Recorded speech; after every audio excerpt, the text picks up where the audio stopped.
Hello friends, how are you? Welcome to my J K सर्विया digital channel. मित्रों, आज આપણે ધોરણ 10 ગુજરાતી પાઠ 6 વાયરલ ઇન્ફેક્શન ભાગ 2 વિશે અભ્યાસ કરીશું। તો મિત્રો, સૌપ્રથમ આપણે વાયરલ ઇન્ફેક્શન ભાગ 2 માં તમને એક નાનકડો એવો વિડિયો ક્લિપ જે વાયરલ ઇન્ફેક્શનને અનુરૂપ એક નાનકડો વિડિયો ક્લિપ હું તમને બતાવીશ કે જેમાં વાયરલ ઇન્ફેક્શન એટલે શું એ વિશે તમને વિસ્તારથી સમજૂતી આપવામાં આવી છે। તો જોઈએ આપણે વિડિયો ક્લિપ।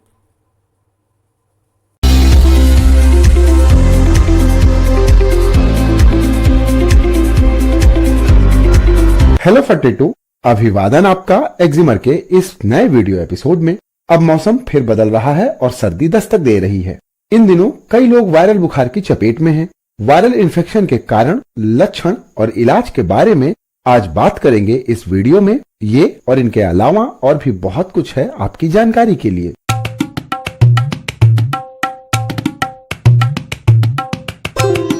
दरअसल सितंबर से दिसंबर तक का ड्राई मौसम बीमारियों के लिए जिम्मेदार होता है। इस दौरान नाक, कान, गले की एलर्जी, सांस लेते समय छाती में परेशानी, आंखों पर स्ट्रेन, आवाज का बैठना, जुकाम व खांसी जैसी बीमारियां ज्यादा होती हैं। ये बीमारियां इन दिनों होने वाली आतिशबाजी, धान की कटाई, शुष्क मौसम, सड़कों पर उड़ती धूल आदि से होती हैं। और आइए अब बात करते हैं कि वायरल इन्फेक्शन क्या है। दरअसल कॉमन कोल्ड या जुकाम, इसमें नाक बंद हो जाती है, छींकें आती हैं, खांसी हो जाती है, गला खराब रहता है और बुखार भी हो जाता है। इसके फैलने का कारण वातावरण में मौजूद वायरस है, जो एक दूसरे में सांस के जरिए, छींकने से या खांसने पर ड्रॉपलेट्स द्वारा फैलता है। इसे रिस्पायरेटरी इन्फेक्शन का वायरस कहते हैं, जो जाड़ों में ज्यादा फैलता है। हैजा भी वायरस से फैलता है और यह किसी भी मौसम में हो सकता है। इसके अलावा डेंगू, मलेरिया, फ्लू, चिकनगुनिया, पीलिया, डायरिया, हेपेटाइटिस भी वायरस से फैलते हैं, जो साल में कभी भी हो सकते हैं। बच्चों में डायरिया फैलने की मुख्य वजह वायरल इन्फेक्शन ही है। इसे वायरल डायरिया भी कहा जाता है। सामान्य दर्द और बुखार से लेकर एंकेफेलाइटिस और मेनिंजाइटिस तक वायरल इन्फेक्शन से हो सकता है। इसके अलावा अपर रिस्पायरेटरी इन्फेक्शन भी वायरल हो सकता है। दरअसल जब हम छींकते या खांसते हैं तो हवा में सैकड़ों ड्रॉपलेट्स फैल जाते हैं। जब हम सांस लेते हैं तो यही वायरस हमारे शरीर में प्रवेश कर जाता है। 1 से 4 दिन के भीतर पूरे शरीर में यह फैल जाता है। इसे हम कॉमन कोल्ड या अपर रिस्पिरेटरी इन्फेक्शन कहते हैं। इसके अलावा लोअर रिस्पिरेटरी इन्फेक्शन भी होता है। दरअसल कॉमन कोल्ड या वायरल तो 2-3 दिन में खुद ही ठीक हो जाता है, लेकिन अगर यह लंबे समय तक बना रहे और तेज खांसी, बुखार और अगर छाती में बलगम जमा होने लगे और सांस लेने में तकलीफ, बुखार, निमोनिया आदि की दिक्कत बढ़ने लगे तो इसे लोअर रिस्पिरेटरी इन्फेक्शन कहा जाता है। इसके अलावा साइनोसाइटिस होने से मरीज की नाक, सिर और माथा जकड़ने लगता है और पूरा चेहरा दर्द करता है। साथ में भारीपन भी महसूस होता है। कई बार नाक से गाढ़ा सा बलगम और साथ में खून भी आने लगता है। यह वायरल से बैक्टीरियल इन्फेक्शन कहलाता है। वायरल पहली स्टेज है और बैक्टीरियल इन्फेक्शन सेकेंडरी, जिसमें मरीज को एंटीबैक्टीरियल दवाएं देना जरूरी हो जाता है। और आइए अब बात करते हैं वायरस फैलने की वजह क्या है। वायरस फैलने की जो सबसे पहली वजह है वह है पोल्यूशन। दरअसल सर्दियों में सुबह शाम वातावरण में पोल्यूशन की एक परत छाई रहती है। इसी हवा में हम सांस लेते हैं, जिसमें हजारों तरह के वायरस होते हैं। भीड़ भाड़ वाली जगह पर इकट्ठा होने से भी वायरस फैलता है। आजकल मेलों, मॉल, सिनेमा हॉल में छुट्टी बिताने का चलन है। ऐसी जगहों पर एयर कंडीशनर लगे होते हैं। बाहर की ताजा हवा तो मिलती नहीं। जब लोग छींकते हैं, खांसते हैं तो वही ड्रॉपलेट्स पूरी हवा में फैल जाते हैं और लोग वायरस की चपेट में आ जाते हैं। और आइए अब बात करते हैं वायरल और फ्लू में फर्क क्या है। वायरल का ही 10 गुना बड़ा रूप होता है फ्लू। वायरल में आमतौर पर मरीज बिस्तर पर नहीं पकड़ता, जबकि फ्लू में अच्छा खासा बुखार आ जाता है। नाक बहना, गले में इन्फेक्शन होना, तेज छींके, खांसी और शरीर में दर्द सब एक साथ होता है। फ्लू 3 से 5 दिन में ही एक इंसान को बेहाल कर देता है और फ्लू के लिए एंटीवायरल दवा दी जाती है। इसका 5 दिन का कोर्स होता है। और आइए अब बात करते हैं वायरल इन्फेक्शन का इलाज क्या है। तो सबसे पहले इलाज एलोपैथी में। अगर किसी को सिर्फ जुकाम हुआ है तो आमतौर पर उसे किसी खास इलाज की जरूरत नहीं होती। जुकाम के बारे में एक बड़ी ही मशहूर कहावत है, if you treat the cold it's take 1 week time, if you don't treat it's take 7 days time. कहने का मतलब यह है कि अगर आप दवा लेंगे तो भी इसे ठीक होने में उतना ही टाइम लगेगा जितना आपके दवा न लेने से। दरअसल हर बीमारी की कुछ फितरत होती है और वह ठीक होने में थोड़ा समय भी लेती है। उसके बाद वह खुद शरीर छोड़कर भागने लगती है। फिर भी अगर करना ही पड़े तो जुकाम के लक्षणों के आधार पर ट्रीटमेंट दिया जाता है। अगर मरीज को तेज छींकें आ रही हैं तो उसे ऐसी दवा दी जाती है जिससे उसकी छींकें रुक जाएं। अगर मरीज की नाक बंद है तो नाक खोलने की दवा दी जाती है और अगर बुखार है तो पैरासीटामोल मसलन कॉलपोल या क्रोसिन जैसी दवाएं डॉक्टर लिखते हैं। जुकाम में एंटीवायरल ड्रग्स नहीं दी जाती और एंटीबायोटिक्स का तो इसके इलाज में कोई रोल ही नहीं है। कई बार शुरू में वायरल इन्फेक्शन होता है और बाद में बैक्टीरियल इन्फेक्शन हो सकता है। इसे सेकेंडरी बैक्टीरियल इन्फेक्शन कहा जाता है। अगर किसी मरीज को साथ में बैक्टीरियल इन्फेक्शन भी है तो एंटीबायोटिक दी जाएगी, लेकिन इन्हें कम से कम 5 दिन दिया जाता है। कुछ वायरस के लिए एंटीवायरल ड्रग भी आ चुके हैं, लेकिन ज्यादातर वायरस के लिए एंटीवायरल ड्रग काम नहीं करते। हर्पीस, चिकन पॉक्स और हेपेटाइटिस जैसी कुछ बीमारियों के लिए एंटीवायरल ड्रग उपलब्ध हैं। और आइए अब बात करते हैं होम्योपैथिक इलाज की। वायरल इन्फेक्शन में होम्योपैथिक दवाओं को लक्षणों के आधार पर दिया जाता है। जैसे अगर छींकें तेज आ रही हैं और नाक से पानी बह रहा है तो रस्टॉक्स, इसके अलावा आर्सेनिक एल्बम और इलियम सीपा दवा दी जाती है। अगर गले में इन्फेक्शन है तो ब्रायोनिया, रस्टॉक्स और जेल्सिमियम दवा दी जाती है। इसके अलावा अगर बदन दर्द और सर दर्द है तो फेरस फॉस दिया जाएगा और अगर लोअर रिस्पिरेटरी समस्या है तो ब्रायोनिया कोस्टिकम के साथ बायोकेमिक मेडिसिन दवा दी जाती है। ये सभी दवाएं डॉक्टर मरीज की स्थिति और लक्षणों को जानने परखने के बाद ही लिखते हैं। बड़ों, बच्चों और महिलाओं के लिए इन दवाओं की अलग अलग डोज और अलग अलग पावर होती है, इसलिए दवाओं को डॉक्टर की सलाह पर ही लेना चाहिए। और आइए अब जानते हैं वायरल का आयुर्वेदिक उपचार क्या है। वायरल के इलाज में आयुर्वेद मौसम के मुताबिक खान पान पर जोर देता है। तुलसी की पत्तियों में कीटाणु मारने की क्षमता होती है, लिहाजा बदलते मौसम में सुबह खाली पेट 2-4 तुलसी की पत्तियां चबाएं। अदरक गले की खराश जल्दी ठीक करता है, इसे नमक के साथ चूस सकते हैं। इसके अलावा गिलोय तुलसी की 8-9 पत्तियां, काली मिर्च के 4-5 दाने, दालचीनी 4-5 और इतनी ही लौंग, वसा यानी अडूसा की थोड़ी सी पत्तियां और अदरक या सौंठ मिलाकर काढ़ा बना लें। इसे तब तक उबाले जब तक पानी आधा रह न जाए। छानकर नमक या चीनी मिलाकर गुनगुना पी लें। इसे दिन में 2 से 3 बार पीने से काफी आराम मिलता है। काढ़ा पीकर फौरन घर के बाहर ना निकलें। वायरल बुखार में रात को सोते वक्त 1 कप दूध में चुटकी भर हल्दी मिलाकर पिएं। गले में अगर ज्यादा तकलीफ है तो संजीवनी वटी या मृत्युंजय रस की 2 टैबलेट भी आप ले सकते हैं। इन्हें लेने से खासा आराम मिलता है। गले में इन्फेक्शन है तो सीतोपलादी चूर्ण काफी फायदेमंद है। इसे 3 ग्राम शहद में मिलाकर दिन में 2 बार चाटें, इससे खांसी में भी आराम मिलेगा। डायबिटीज के मरीज शहद की जगह अदरक या तुलसी का रस मिलाकर सीतोपलादी ले सकते हैं। वैसे गर्म पानी से भी इस चूर्ण को लेने से काफी आराम मिलता है। इसके अलावा त्रिभुवन कीर्ति रस, मृत्युंजय रस या नारदीय लक्ष्मी विलास रस में से किसी एक की 2-2 टैबलेट दिन में 3 बार गुनगुने पानी से लेने से गले को आराम मिलता है। टॉन्सिल व गले में दर्द है तो कचनार गुग्गुलवटी की 2-2 टैबलेट सुबह शाम गुनगुने पानी से खाएं। और आइए अब जानते हैं कि बच्चों को वायरल इन्फेक्शन से कैसे बचाएं। आम भाषा में बोले जाने वाले कॉमन कोल्ड या जुकाम की शुरुआत बच्चों में नाक बहने से होती है। इसके साथ छींक, आंखों से पानी आने और हल्की सी खांसी की भी शिकायत हो सकती है। इसे वायरल भी कहते हैं। बड़े लोग तो अपनी बीमारी के बारे में बता सकते हैं, लेकिन दूध पीता बच्चा बोल नहीं पाता। ऐसे बच्चे सांस लेते वक्त आवाजें करते हैं। ऐसा लगता है कि उनकी नाक में ब्लॉकेज है। बच्चा बेवजह रोने लगता है। उसे हल्का बुखार भी हो सकता है। दूसरी ओर ऐसे बच्चे जो बोल सकते हैं उनमें भी वायरल के वही लक्षण होते हैं। कुछ बच्चों की नाक बंद होती है तो कुछ को बहुत छींक आती है। कुछ बच्चों को हल्का बुखार भी महसूस होता है। आप थर्मामीटर लेकर नापें तो बुखार पता भी नहीं चलता। इसे अंदरूनी बुखार या हरारत भी कहते हैं। सभी बच्चों में जुकाम के लक्षण अलग अलग हो सकते हैं। और आइए अब जानते हैं बच्चों को वायरल से कैसे बचाएं। वायरस 2 तरह का होता है, पहला एडनिक और दूसरा पेडनिक। एडनिक वायरस की वजह से होने वाला फ्लू किसी एक जगह पर दिखाई पड़ता है, जबकि पेडनिक सब जगह देखा जा सकता है। जैसे स्वाइन फ्लू शुरू तो मैक्सिको में हुआ, लेकिन महीने भर बाद भारत पहुंच गया। पेडनिक वायरस दुनिया भर में 1 महीने के भीतर ही फैल सकते हैं। यह वायरस अपनी शकल सूरत भी बदल लेता है और एक नए तरीके का वायरस दिखना शुरू हो जाता है। यह उन सभी लोगों पर अटैक करता है जो इससे पीड़ित व्यक्ति के संपर्क में आते हैं। इससे बचाव के लिए WHO साल में 2 बार सितंबर और मार्च में एंटी फ्लू वैक्सीन रिलीज करता है। सितंबर में उत्तरी क्षेत्र जहां हम रहते हैं और मार्च में दक्षिणी क्षेत्र यानी ऑस्ट्रेलिया में यह वैक्सीन रिलीज होती है। यह वैक्सीन 600 से 900 रुपए के बीच उपलब्ध है, जिसे 6 महीने के बच्चों से लेकर बुजुर्गों तक दिया जा सकता है। 6 महीने से कम उम्र के बच्चों को यह साल में 2 बार दिया जाता है, जबकि इससे ऊपर के लोगों को यह साल में केवल 1 बार दिया जाता है। और इस वैक्सीन को स्वाइन फ्लू की वैक्सीन कहते हैं। यह अलग अलग नामों से आती है। स्वाइन फ्लू से बचाव के बारे में ज्यादा जानकारी के लिए आप हमारा पिछला वीडियो भी देख सकते हैं। लिंक इंड स्क्रीन, आई बटन और डिस्क्रिप्शन में उपलब्ध है। इसके अलावा आपको यह भी कोशिश करनी चाहिए कि सर्दी ना लगे, पूरे कपड़े पहनकर बाहर जाएं। कोई खांस रहा हो तो हाथ में रुमाल रखें। खुद भी अगर खांस रहे हैं या छींक रहे हैं तो रुमाल ले लें। कभी खाली पेट घर के बाहर ना निकलें। खाली पेट शरीर को कमजोर करता है। खाना मौसम के हिसाब से लें। अगर बाहर खाएं तो सफाई का पूरा ध्यान रखें। इस मौसम में फ्रिज का पानी पीने से बचें। इसके अलावा आइसक्रीम या ज्यादा ठंडी चीजें खाने से परहेज करें।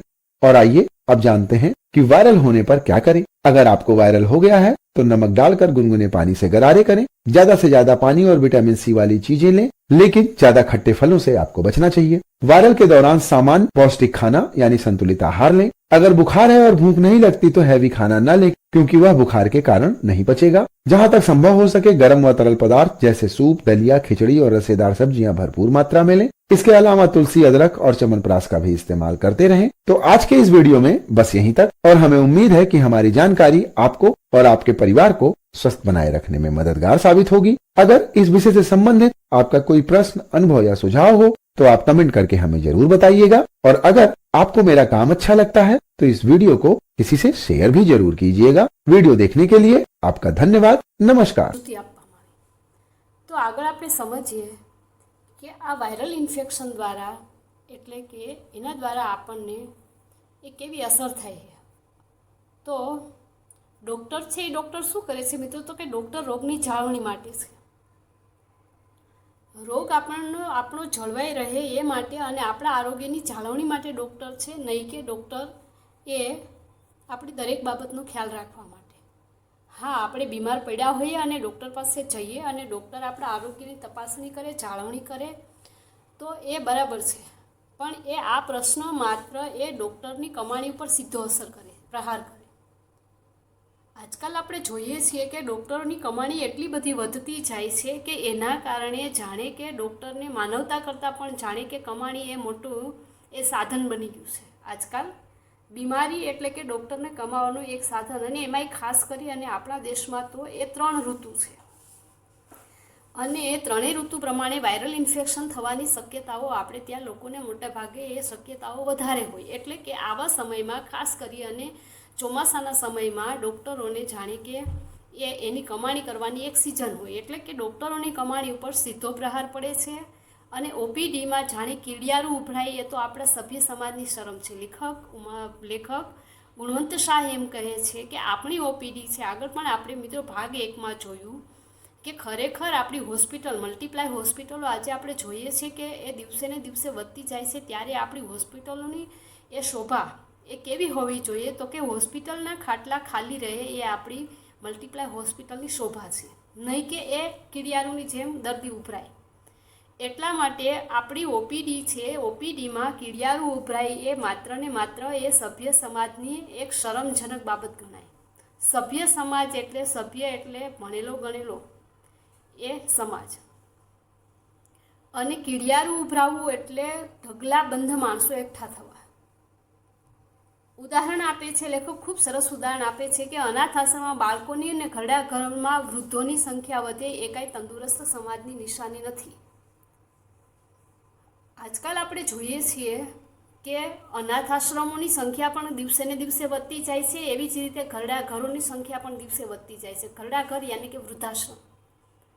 આજે આપણે જોઈએ છીએ કે આપણા સમાજમાં જે પરંપરાઓથી આપણા સમાજમાં એક પરંપરા રીતિ રિવાજ હતો કે ભાઈ એ સંયુક્ત કુટુંબમાં માનતા હતા, પણ પાશ્ચાત્ય સંસ્કૃતિના કારણે એ સંયુક્ત કુટુંબની વ્યાખ્યાને આપણે ભૂલીને અત્યારે કુટુંબો વિભક્ત થઈ ગયા છે।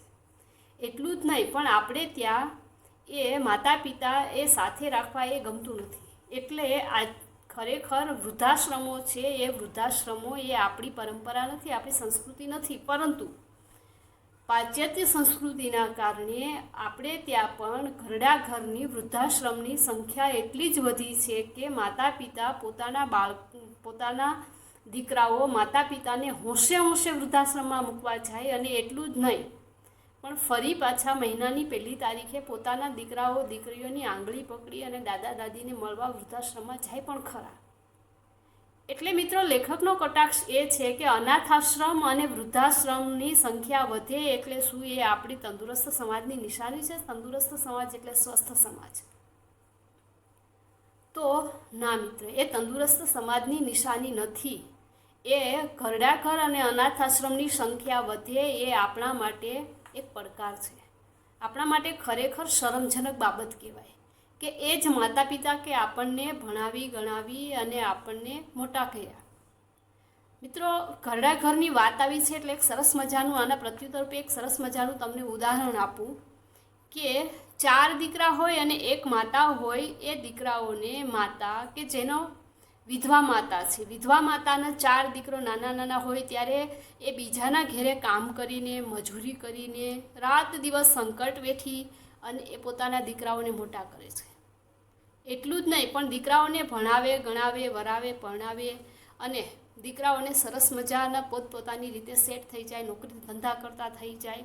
ત્યારે જો મિત્રો કેવી પરિસ્થિતિ આવીને ઊભી રહે છે કે 4 દીકરાઓની એ માં, જ્યારે માં એક હતી, દીકરા 4 હતા, ત્યારે એક માં પોતાના 4 દીકરાને સાચવી લેતી હતી. પરંતુ પરિસ્થિતિ ત્યાં ઉલટી છે કે 4 દીકરાઓની વચ્ચે એક માં સચવાતી નથી અને ત્યારે વારા કરવા પડે છે. વર્ષના 12 મહિના તો 4 મહિના, 3 મહિના વારા કરી અને વર્ષ પૂરું કરવામાં આવે. આ મિત્રો આપણા સભ્ય સમાજની કહેવાતી એ નિંદનીય બાબત છે. એટલે માત્ર ને માત્ર અનાથ આશ્રમમાં બાળકોની સંખ્યા વધે અને ઘરડા ઘરમાં વૃદ્ધોની સંખ્યા વધે એ આપણા તંદુરસ્ત સમાજની નિશાની નથી. સંકટ સમયની સાંકળ એ વારંવાર વપરાય એ આપણા માટે યોગ્ય નથી. કારણ કે હા, બરાબર સંકટ આવે પણ સંકટ સમયની સાંકળ આપણે એ રાખવી ન જોઈએ. એમાંથી નીકળવા માટે, હલ કરવા માટે પ્રયત્નો કરવા જોઈએ. તો આમ ડૉક્ટરોને તાવની ફરિયાદ કરનારા દર્દીને કાને આજકાલ 2 જ શબ્દ અચૂક પડે. માનો કે આજકાલ આપણે જોઈએ છીએ કે જ્યારે પણ દવાખાને જવાનું થાય અને આપણે ડૉક્ટરને મળીએ અને ડૉક્ટર સાહેબ આપણને પૂછે કે શું થાય છે, આપણે કહીએ કે તાવ, શરદી, ઉધરસ વગેરે વગેરે, ત્યારે ડૉક્ટર દવા લખી આપે અને ફરી આપણે ડૉક્ટર સાહેબને પૂછીએ કે સાહેબ શું છે મને, ત્યારે આજકાલ ડૉક્ટરોના મોઢે 2 જ શબ્દ હોય છે અને બસ કે એમ કે કાંઈ નહીં, બસ ખાલી વાયરલ ઇન્ફેક્શન છે, લો આ દવા સારું થઈ જશે. તો મિત્રો આપણને તો એવું લાગે છે કે ડૉક્ટરોને પણ જાણે કે આ વાયરલ ઇન્ફેક્શન શબ્દ આજકાલ એ મળી ગયો હોય એવું લાગે છે. તો ડૉક્ટરો પણ આ 2 જ શબ્દથી કામ પતાવી દે છે. માત્ર વાયરલ ઇન્ફેક્શન એટલે મોકલનારના સરનામું વગરનું વીપી પાર્સલ. કોઈ આપણને પાર્સલ મળે અને પાર્સલ મોકલનારનું નામ સરનામું ન હોય એવું નહીં. એટલે કે ડૉક્ટરને કંઈ સમજાય કે ન સમજાય પણ ત્યારે આ 2 જ શબ્દ એમને મદદે આવે, ડૉક્ટરના મદદે. અને 2 શબ્દો એ કયા હશે જો જોઈએ? હા, એ જ વાયરલ ઇન્ફેક્શન. ડૉક્ટર એ શબ્દ બોલે કે કાંઈ નહીં, વાયરલ ઇન્ફેક્શન છે. અને મિત્રો એમાં ડૉક્ટરોનો વાંક નથી, વાંક એ આપણો છે. એટલા માટે આપણો વાંક છે કે આપણા દેશમાં જાહેર આરોગ્ય એટલું બધું પાંગળું છે. પાંગળું એટલે હાથ પગ વગરનું લુલ્લું, ખોડ ખાપણવાળું. એટલું બધું પાંગળું આપણા દેશનું આરોગ્ય છે કારણ કે આપણા દેશમાં આરોગ્ય બાબતે એ કશું ધ્યાન આપવામાં આવતું નથી. આરોગ્ય બાબતે એટલી બધી બેદરકારી રાખવામાં આવે છે કે આપણે જોઈએ છીએ આજકાલ જ્યાં જુઓ ત્યાં ઢગલા બંધ એક તો વસ્તી આપણા દેશની. મિત્રો આપણે સૌ લોકો જાણીએ છીએ કે વસ્તીની બાબતમાં આપણે બીજા નંબર ઉપર છીએ. સૌપ્રથમ પહેલા નંબર ઉપર ચીન અને ત્યાર પછી આપણે. એટલે સૌથી જો કોઈ એ આરોગ્યને ખતરારૂપ કોઈ બાબત હોય તો એ ઢગલાબંધ આપણી વસ્તી છે. એટલે આપણે સૌ લોકો સારી રીતે સમજી શકીએ કે જ્યાં ઢગલાબંધ વસ્તી હોય, ઢગલાબંધ માણસો રહેતા હોય, કે જેને રહેવા માટે પૂરતું ઘર ન હોય. આપણા દેશની સ્થિતિની વાત કરીએ તો આપણો દેશ એટલે ઝૂંપડપટ્ટીઓથી અને ગામડાઓથી બનેલો દેશ. એટલે મોટા ભાગના લોકો એ ઝૂંપડપટ્ટીમાં રહે છે. એટલા જ લોકો ફૂટપાથ ઉપર રહે છે. એટલે આ ઢગલાબંધ વસ્તીના કારણે લોકોને રહેવા માટે પૂરતું ઘર પણ નથી મળતું અને એના કારણે ગંદકી પણ એટલી જ હોવાની. એટલે જ્યાં ઢગલાબંધ વસ્તી હોય ત્યાં જથ્થાબંધ મહામારી હોય. મહામારી એટલે બીમારી, મુશ્કેલી, જથ્થાબંધ મહામારી હોય. અને એટલું જ નહીં પણ આગળ વાત કરીએ કે જ્યાં ઇન્સાન અને ઉકરડો બંને અડખે પડખે, ઇન્સાની અને માણસ અને ઉકરડા એટલે કચરો નાખવાનો એ જગ્યા. ખૂબ આપણે જોયું છે કે આપણા દેશમાં એક બાજુ ઇન્સાન રહેતો હોય ને ઇન્સાન માણસની બાજુમાં જ ઉકરડા હોય. એ બંને અડખે પડખે હળી મળીને રહેતા હોય, સમજીને રહેતા હોય. અને અને એને છતાં પણ ઇન્સાનને ઉકરડા એ અડખે પડખે સમજીને રહેતા હોય અને છતાં પણ એમને એ કંઈ સુગ ન હોય, ગંદકી ન થતી હોય. એટલે આપણે સમજી શકીએ મિત્રો કે જ્યાં માણસ અને ઉકરડા સાથે હોય ત્યાં હોસ્પિટલો પણ ગંદી હોવાની જ. આપણી મોટાભાગની હોસ્પિટલો જોઈએ તો મોટાભાગની હોસ્પિટલોમાં પણ સ્વચ્છતા બાબતે અભાવ છે. જેમ કે આપણી સરકારી હોસ્પિટલ યાની કે સિવિલ હોસ્પિટલ એટલી જ ગંદી હોવાની એટલા માટે ગંદી હોય કે જ્યાં ઢગલાબંધ માણસો હોય, ઉકરડો અને માણસો એક સાથે રહેતા હોય એના કારણે હોસ્પિટલો પણ ગંદી હશે જ હોય જ. અને જ્યાં આપણે સ્વચ્છ હોસ્પિટલોમાં આપણે સારવાર લેવાની આપણને પોસાતી ન હોય અને કદાચ આપણે સ્વચ્છ હોસ્પિટલમાં યાની કે મલ્ટીપ્લાય હોસ્પિટલમાં, પ્રાઇવેટ હોસ્પિટલમાં આપણે જઈએ એટલે એ હોસ્પિટલો પણ આપણને કેવી લાગવાની? મોંઘી દાટ લાગવાની છે. અને માત્ર એ સ્વચ્છ હોસ્પિટલોમાં જઈએ ને તો સ્વચ્છ હોસ્પિટલના એ લીલા પાટિયા ઉપર માત્ર સુંદર લખાણ સિવાય, અવતરણ સિવાય આપણને કશું જોવા મળે નહીં. અને આ સુંદર લખાણ થોડા સમયે બદલાતું રહે. બસ આ જ હોય સ્વચ્છ હોસ્પિટલમાં, બાકી બીજું કશું જોવા મળે નહીં. એટલે આપણી આ મહામારી છે. આપણે વધારે રોગના ભોગ બનીએ છીએ એની પાછળનું કારણ આ એક જ છે કે મહામારી અને ઢગલાબંધ વસ્તી અને એને રહેવા માટે ઇન્સાન અને ઉકરડા એક સાથે રહેતા હોય. અને આપણે એવા પણ ઘણા લોકો આપણા દેશમાં છે કે જેને રહેવા માટે ઘર પણ નથી મળતું.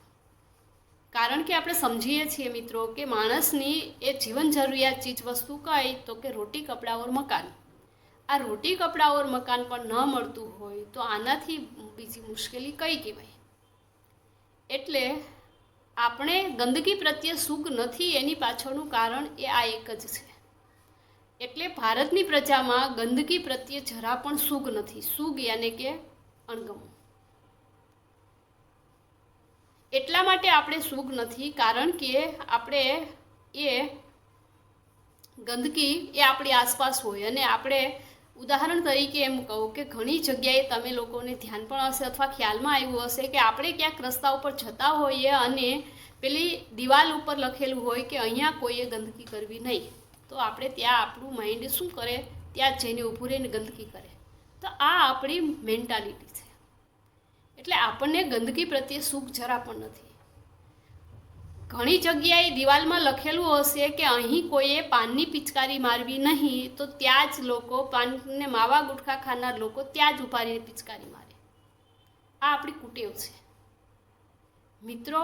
એ કુટેવને કાઢવા માટે કોઈ દબાણ નથી થતું, દબાણ હોતું પણ નથી. પણ એ કુટેવને કાઢવા માટે આપણે શું કરવું જોઈએ? તો સ્વયં શિસ્તથી આપણે એનો અમલ કરવો જોઈએ. બીજા બધા જ દેશોમાં કોઈ કાયદાઓ કંઈ પરાણે ઠોસી બેસાડવામાં આવતા નથી, પણ એ કાયદાઓનો અમલ કરનાર, શિસ્તનો અમલ કરનાર લોકો સ્વયં શિસ્ત પોતે જાતે એનો અમલ કરે છે. ત્યાં કોઈ મોટા હોર્ડિંગ મારવાની જરૂર નથી પડતી કે સ્વચ્છતા રાખો, ગંદકી નહીં કરવાની, પાનની પિચકારી નહીં મારવાની. એવા કોઈ હોર્ડિંગ લગાવવામાં આવતા નથી. પણ સ્વયં શિસ્તથી લોકો કચરા પેટીમાં જ કચરો નાખે, ડસ્ટબિનમાં જ કચરો નાખે છે. જ્યાંને ત્યાં એ ખાઈને કેળાની છાલને ફેંકતા નથી. આપણા દેશમાં જ એ મિત્રો એક એવું છે કે આપણે જતા હોઈએ અને રસ્તામાંથી કેળાની છાલને ફેંકી દઈએ, પણ એની પાછળ આપણે ક્યારે એવો વિચાર પણ નહીં કર્યો હોય કે આ કેળાની છાલ ઉપર બિચારા કેટલાયનો જીવ લેવાશે. તો આ આપણી કુટેવોના કારણે આપણે ગંદકી પ્રત્યે જરા પણ સુખ નથી. ગંદકી આપણને બહુ એવો ખલેલ પણ નથી પહોંચાડતી. ખલેલ એટલે મિત્રો એ અણગમો. એ ગંદકી આપણને કોઈ ડિસ્ટર્બ પણ નથી કરતી, એટલા માટે કે ગંદકી સાથે આપણે રહેવા માટે ટેવાઈ ગયેલા છીએ. અને ગંદકીનો આપણે શું કરીએ છીએ તો કે ગંદકીનો આવિષ્કાર આપણે એને સ્વીકારી લઈએ છીએ. અને આવો ગંદકીનો આવિષ્કારી અને સ્વીકારવું, આવો ગંદકીનો સ્વીકાર દુનિયામાં ક્યાંય જોવા નથી મળતો. દુનિયાના કોઈ પણ છેડે જાઓ, માણસો સ્વયં શિસ્તથી, મેં તમને થોડી વાર પહેલાં કીધું એમ જ કે સ્વયં શિસ્તથી જ એક નિયમોનું પાલન કરે છે. અને રસ્તાઓમાં જતા હોય તો એ ત્યાં એવું કહેવાની જરૂર નથી પડતી કે અહીંયા કચરો ન કરવો, કારણ કે એ લોકો કરતા જ નથી. એટલે આપણા દેશમાં એ આપણે ગંદકી પ્રત્યે કોઈ ખલેલ નથી, તો આવો આવિષ્કાર આપણે ગંદકીને સ્વીકારી લીધી છે. એટલે આપણે શું કરીએ, ગંદકી જ્યાં ને ત્યાં કરતા જઈએ. બસમાં બેઠા હોઈએ, ઉદાહરણ તરીકે એમ કહું કે બસમાં બેસીએ અને આપણને ભૂખ લાગે અને પેલું એ વેફરનું પેકેટ એ ખાઈ અને એનું વેપર બારી ખોલીને ફેંકી દઈએ. આપણે ક્યારેય એવો વિચાર નહીં કર્યો હોય મિત્રો કે આ હું એક નાખીશ તો મારી જેવા તો અનેક લોકો હશે, તો કેટલી ગંદકી થશે. આપણે એનો ખ્યાલ પણ નથી. એટલે આપણે એને આવિષ્કારને આપણે સ્વીકારી લઈએ છીએ. અને એવું કહેવાય છે કે આપણા દેશમાં ગંદકી પ્રત્યે ખલેલ પામનાર, ખલેલ યાને કે ડિસ્ટર્બ થનાર, ગંદકી પ્રત્યે સુખ જો કોઈને હોય તો એવો એક જ માણસ થઈ ગયો, અને એ માણસ હતા સ્વામી વિવેકાનંદ. એવું કહેવાય છે કે સ્વામી વિવેકાનંદને ગંદકી પ્રત્યે બહુ સુખ હતી. ગંદકી એને ગમતી નહોતી. ગંદકીથી ભારે એમને ખલેલ હતો. એ ખલેલ પામનાર સૌ પ્રથમ એ સ્વામી વિવેકાનંદ હતા. અને આપણા દેશમાં ગરીબી અને ગંદકી વચ્ચે જાણે કે એવું લાગે છે કે બંને વચ્ચે બહેનપણાનો સંબંધ હોય. આ આપણા દેશની સ્થિતિ છે. એક બાજુ ગરીબી છે, બીજી બાજુ ગંદકી છે. ગંદકી અને ગરીબી બે બેનપણીઓ છે. અને આપણે સૌ લોકો જાણીએ છીએ કે બેનપણી હોય એકબીજાને એનાથી છૂટી ન પડે, એકબીજાને છોડે નહીં. તો એવો જ સંબંધ એ ગરીબી અને ગંદકીનો છે. એક બાજુ ગરીબી છે, હજારો લોકો એવા છે આપણા દેશમાં, લાખો લોકો એવા છે કે જેના ઉપર પહેરવા માટે પૂરતા કપડાં નથી, રહેવા માટે ઘર નથી અને ખાવા માટે અન્ન નથી મળતું. આવા લાખો લોકો છે. એટલે ગરીબી પણ એટલી જ છે. એવું કહેવાય છે કે ભારત દેશ એટલે કેવો, તો કે ભારત દેશ એટલે ગણ્યા ગાંઠા ગામડાઓનો બનેલો દેશ અને ગરીબીથી સબળતો દેશ. એટલે એના કારણે એક બાજુ ગંદકી છે, એક બાજુ ગરીબી છે, અને બંને વચ્ચેનો બેનપણીના સંબંધના કારણે આપણી હોસ્પિટલોમાં ઢગલા બંધ દર્દીઓ બણબણતા રહે છે. બણબણતા રહેવું એટલે બણબણવું એટલે શું, તો કે બણબણવું એટલે બોલવું. પેલી માખી એ ઉડતી જાય ને બોલતી જાય, એ તો દર્દીઓ પણ બણબણતા હોય એકબીજાની માથે. એટલા બધા દર્દીઓ, ઢગલા બંધ દર્દી હોય, અને એના કારણે એને સારવાર આપનાર ડૉક્ટરો પણ ઓછા હોય. એટલે ઢગલા બંધ દર્દીઓ હોસ્પિટલમાં સારવાર લેવા માટે એ બણબણે છે.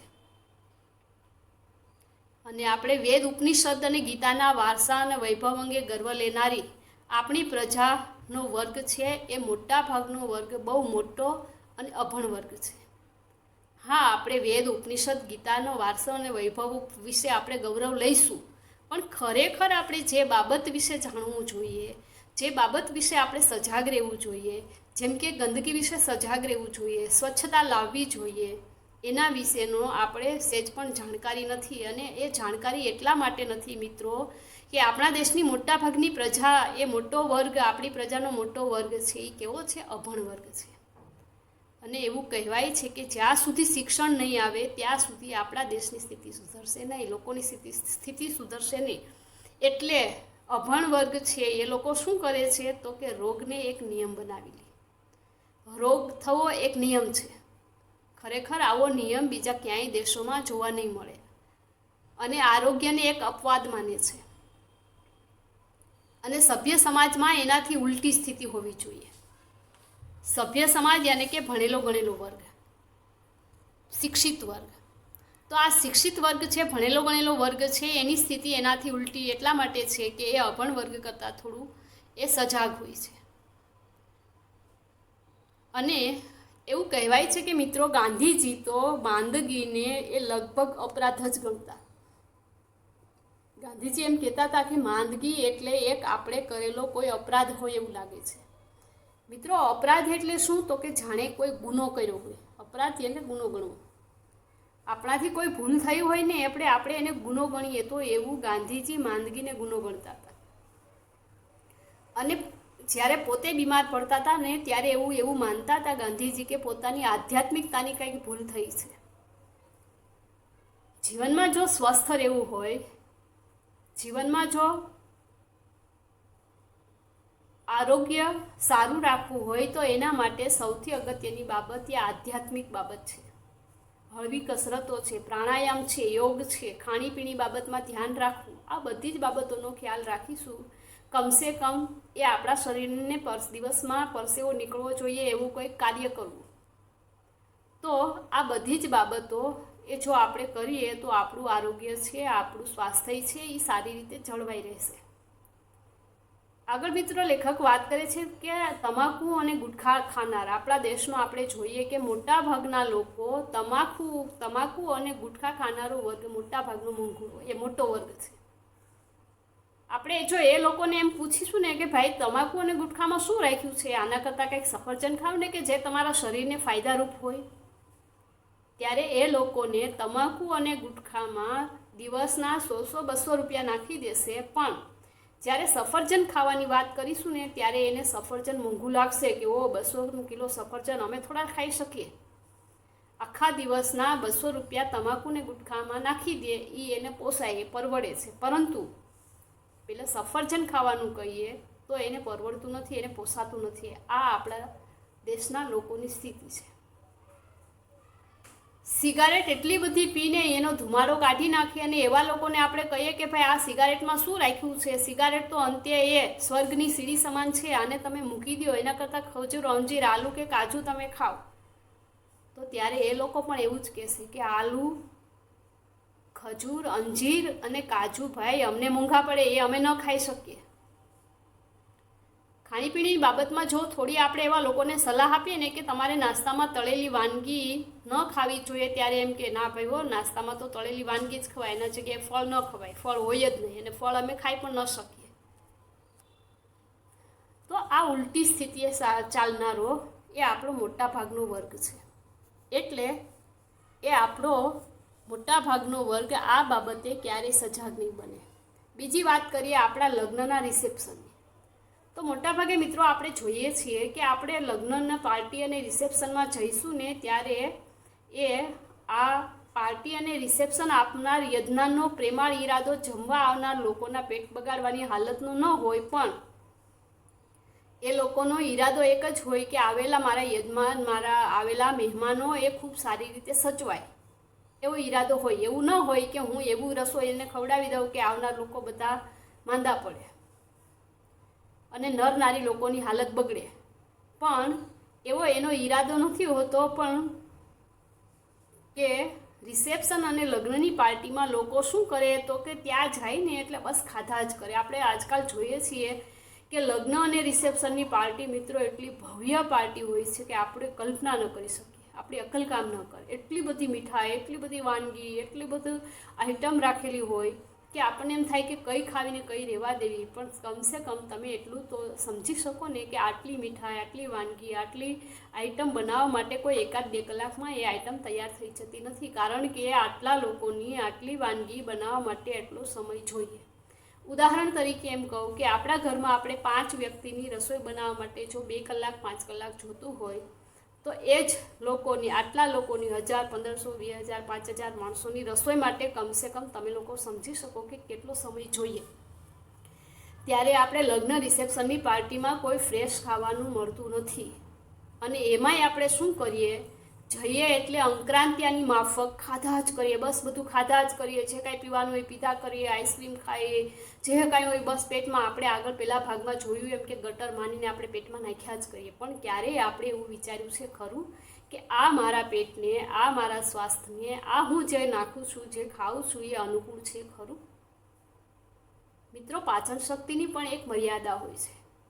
એવું નથી કે આપણે જે ખાધા કરીએ અને પેટમાં નાખીશું તો એ બધું આપણને પચી જશે, એવું નથી. પણ પચવા માટે એ આપણી હોજરીને પણ કેટલો શ્રમ કરવો પડે છે, અને એમ છતાંય જ્યારે એ આપણા પેટને અનુકૂળ નથી આવતું એટલે એની અસર સીધી સ્વાસ્થ્ય ઉપર જાય, શરીર ઉપર જાય, અને સ્વાસ્થ્યના કારણે આપણે અનેક રોગનો ભોગ બનીએ. એટલે માત્ર ને માત્ર ક્યાંક રિસેપ્શન પાર્ટીઓમાં જઈએ એટલે બસ ખાધા જ કરીએ એવું ન હોય, પીધા કરીએ એવું ન હોય, અને આમને આમ આપણે આખી જિંદગી જીવા કરીએ,